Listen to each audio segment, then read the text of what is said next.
हर हर महादेव। देवों का देव महादेव जी के चरण में प्रणाम करती हूँ, मेरा प्रणाम स्वीकार हो।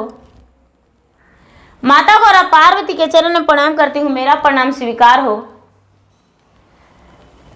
हरेंद्र भैया और नीलम दीदी के चरण में प्रणाम करती हूँ, मेरा प्रणाम स्वीकार हो। गुरु भाई बहना, मैं एक कथा सुनाने जा रही हूँ, इस कथा को पूरा सुनिए और रहस्य जानिए। हर हर महादेव, घर घर महादेव।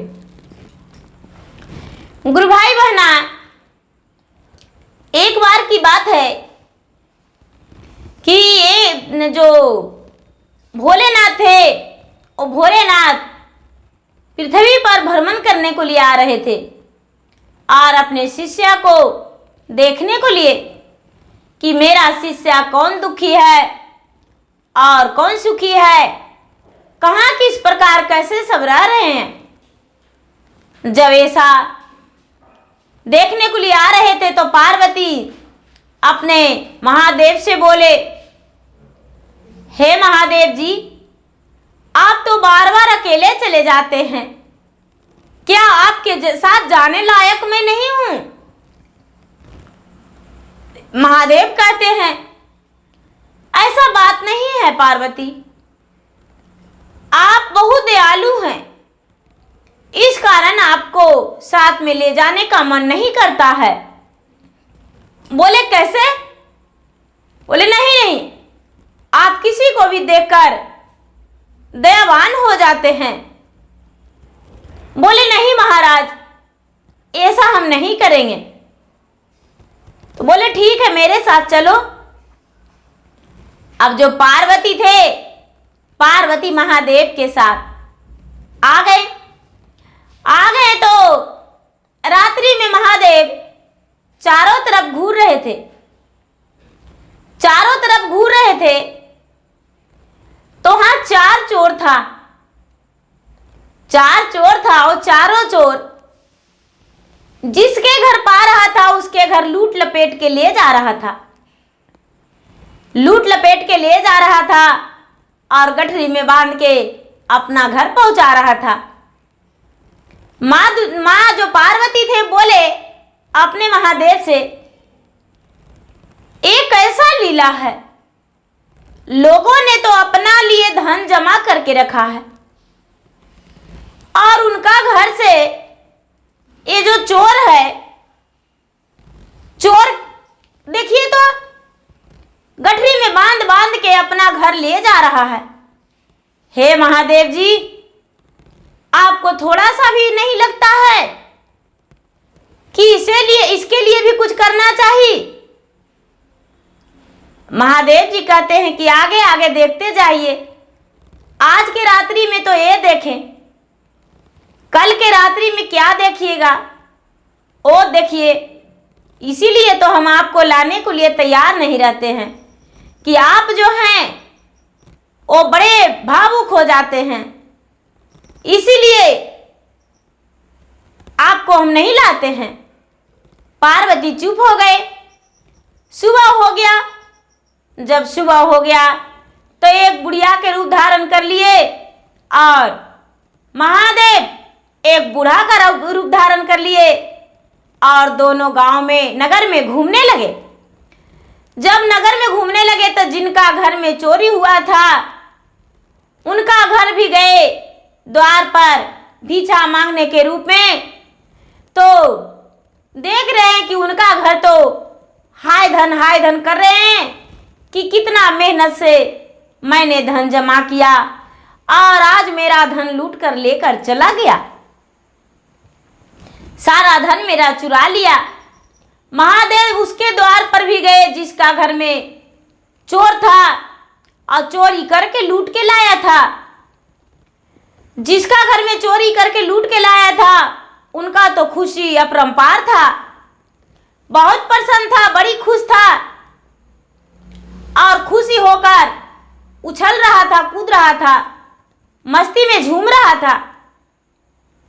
उसके घर संतावना देने को लिए भी उसका परिवार नहीं गया कि हाँ तुम्हारे घर चोरी हो गया, और उसी गांव का चोर और उसी गांव में चोरी। माता देखे तो कहने लगे कि देखिए तो महादेव, दूसरे का घर से धन लूट कर लाया है और खुशी खुशी खा रहा है, और उसका घर कितना दुख से अपना जीवन बिता रहा है। माता महारानी को बोले, अपने पत्नी गौरी से बोले महादेव कि देखिए आगे आगे क्या होता है और क्या मैं बताऊं।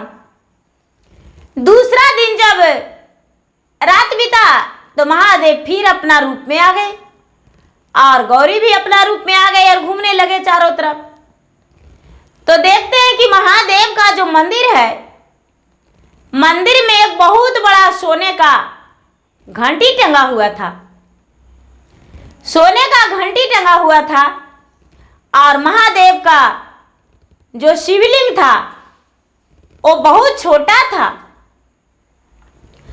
चारों चोर महादेव के मंदिर में ढुक गया और चारों चोर महादेव के मंदिर में ढुक के और महादेव जी का घंटी उतार लिया। महादेव जी का जो शिवलिंग था उसी शिवलिंग पर चढ़ के और घंटी उतार लिया, लेकिन चढ़ने से पहले महादेव जी को कह रहा है कि महादेव बाबा, आपका यदि शिवलिंग बड़ा नहीं होगा तो हम तोड़ फोड़ के बराबर करके चले जाएंगे। यदि आप में शक्ति होगा तो घंटी उतारने के लिए ये शिवलिंग बड़ा हो जाएगा, और नहीं तो हम इसे चूर देंगे और घंटी तो उतार ही लेंगे। इतना बात सुने महादेव तो उनका शिवलिंग बड़ा हो गया। उसी पर चोर चढ़ के और घंटी उतार लिया। पार्वती बड़े गुस्से में नाराज होकर कहने लगे, ये क्या महादेव, आखिर आपने ऐसा क्या किया?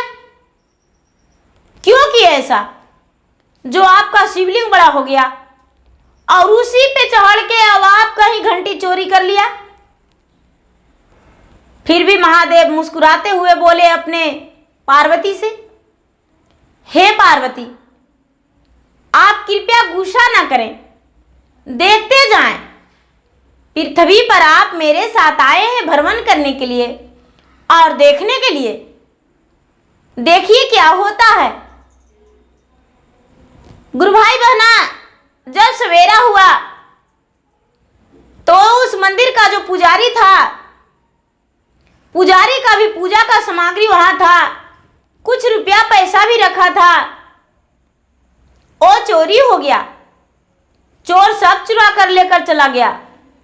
जहां तक कि पुजारी के घर में भी चोरी हो गया। पुजारी का घर में भी सब सारा धन चुरा कर लेकर चला गया। अब जो पुजारी बाबा थे वो सोचे कि मेरा घर में चोरी गया है तो मेरा मंदिर में तो बच रहा होगा। लेकिन मंदिर में सुबह सुबह उठ के और पूजा करने गए तो देखते हैं कि मंदिर का भी सारा सामग्री चोरी हो गया। चोरी हो गया और घंटी भी नहीं है। अब वो मंदिर के द्वार पर बैठ के रोने लगे।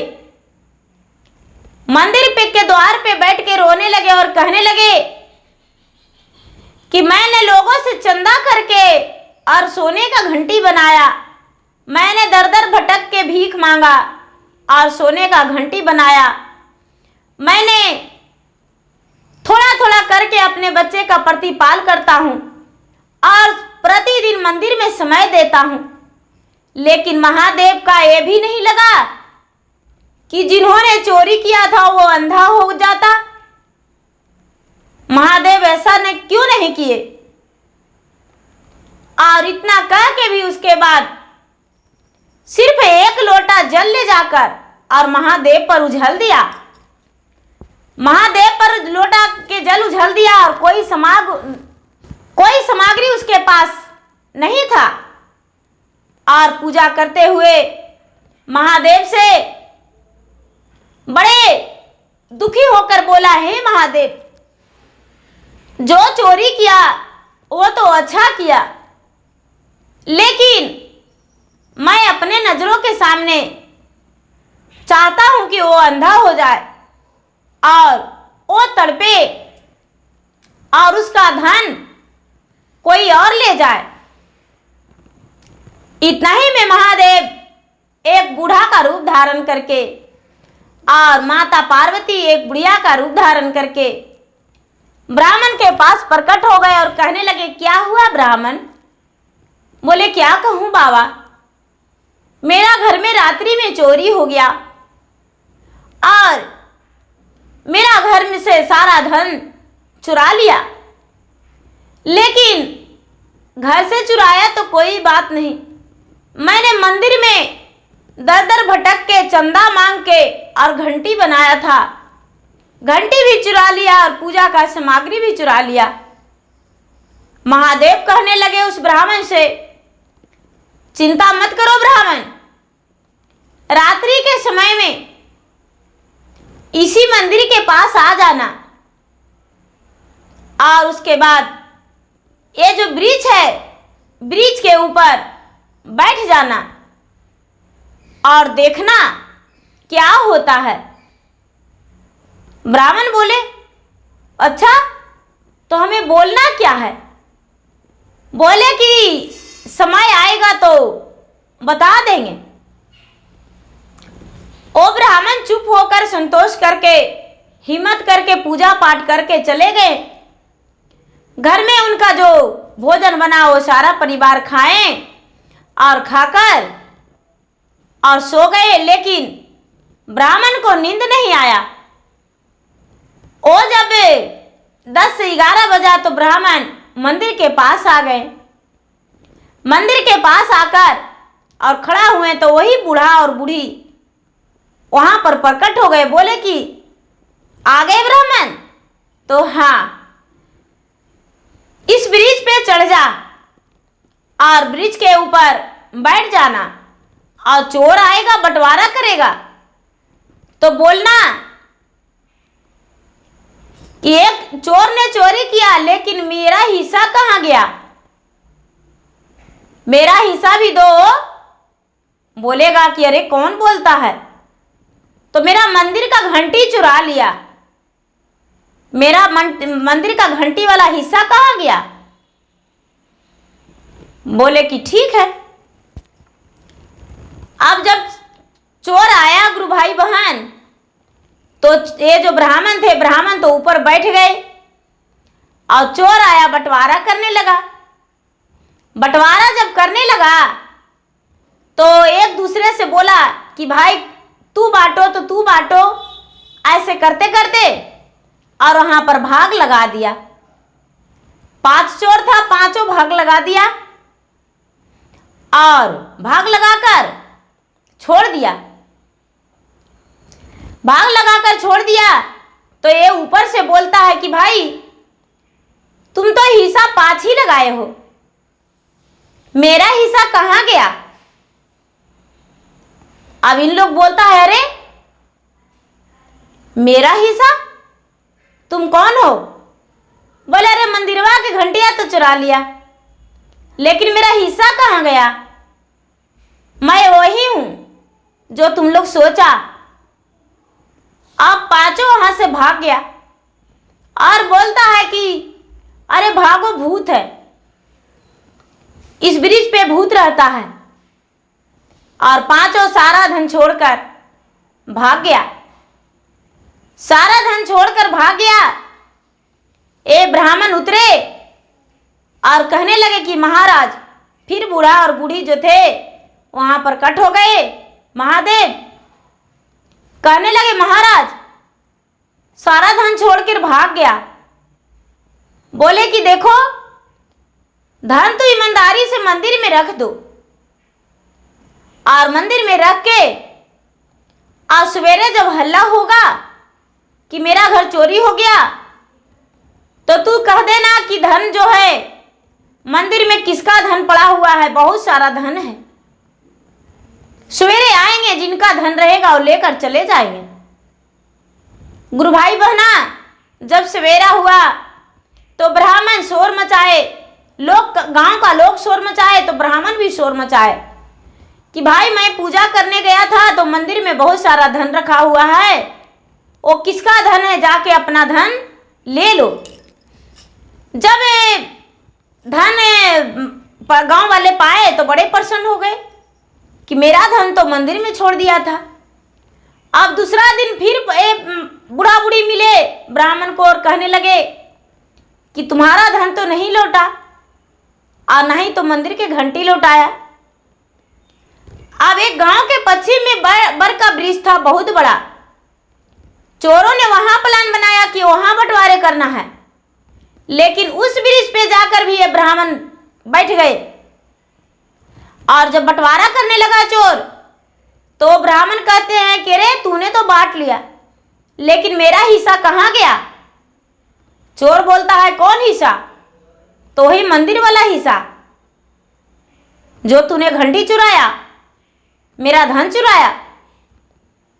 आप चारों पांचों चोर सोचता है कि अरे ये लगता है महादेव ऐसे करते हैं, महादेव का मंदिर से मैंने घंटी चुराया और ब्राह्मण के घर से धन चुराया। गुरु भाई बहना फिर जब भागने लगे कि भूत है भूत है और सब चोर भाग गए, तो फिर ब्राह्मण मंदिर में लाकर धन धर दिए। और फिर सवेरे हुआ तो फिर लोग कहने लगे कि मेरा घर चोरी हो गया, फिर ब्राह्मण दे दिए। तीसरा दिन सोचते हैं कि अपना घर ले जाकर बंटवारा करेंगे, अब इधर उधर नहीं बंटवारा करेंगे। तो चोर ने क्या किया कि एक घर में बैठकर बंटवारा करने लगे। एक घर में बैठकर बंटवारा करने लगे तो सारा लोग एक जगह जमा हो गए, जितना चोर थे। अब बंटवारा करते करते ये ब्राह्मण जो थे, ब्राह्मण के पास फिर वही महादेव प्रकट हो गए और कहने लगे कि ब्राह्मण इसी वक्त गांव में जाकर लोगों को जागरूक कर दो, जो कि सारा धन के साथ इनका घर में धरा जाए और पता चल जाए कि कौन ऐसा करता है। ये ब्राह्मण ने 2-4 घर जगा दिए और 2-4 घर जगाने के बाद तो कई लोग जाग गए। अब सारा लोग मिलकर उसका घर को टेक लिए और उसका घर के अंदर गए तो देखते हैं कि सचमुच में धन चोरी कर रहा है, बांट रहा है चोरी का धन। और जब सबका घर में तलाशी लेने लगे तो जितना घर गांव का धन था सब धन उसके पास मिल गया। सारा लोग ने मिलकर ब्राह्मण को कहने लगे कि हे ब्राह्मण, ये सब तूने कैसे किया? ब्राह्मण ने बताया कि देखो मेरा घर चोरी कर लिया था और मेरा मंदिर में भी चोरी कर लिया था, और मैंने तलाश करता था कि आखिर कौन ऐसे करता है। तो मैं ब्रिज पर बैठ के और इसे बोला कि सारा धन तो तूने बांट लिया, लेकिन मेरा हिस्सा? तो इन्होंने छोड़कर चला गया और मंदिर में मैं धर देता था, सारा लोग ले जाता था। लेकिन इन्होंने प्लान बनाया कि आज अपना घर में बंटवारा करेंगे, तो इसीलिए इनका घर आपको सबको जागरूक करने के लिए पूरा गांव को मैंने हल्ला किया। यदि आपको ऐसे कहते तो कोई विश्वास नहीं करते। गुरु भाई बहना सारा गांव ने मिलकर उन्हें बहुत पिटाई किए और पिटाई करके और उसे सजा दे दिए, कारागार में बंद कर दिए। और ये ब्राह्मण को बहुत सारा इनाम मिला और ब्राह्मण को पुजारी जैसे थे वैसा ही पुजारी रहने लगे। सोने का घंटी उसी मंदिर में टंग गया और ब्राह्मण का सारा धन वापस मिल गया, मंदिर का धन वापस मिल गया। और बची कुची धन जो उसके पास मिला वो गांव वालों ने, जिनका घर चोरी हुआ था, वो सब लेकर चले गए और वो गांव में चोरी होना बंद हो गया। तो भगवान थोड़ा देर के लिए उसे सहयोग करते हैं, लेकिन पाप का दंड उसे मिल जाता है। उस समय लगता है कि मैंने तो बहुत बड़ा काज कर दिया है, बहुत बड़ा आदमी बन गया है, लेकिन भगवान उसे सजा अवश्य देते हैं। तो गुरु भाई बहना जो भगवान पर भरोसा रखते हैं तो भगवान भरोसा को टूटने नहीं देते हैं। धन्यवाद।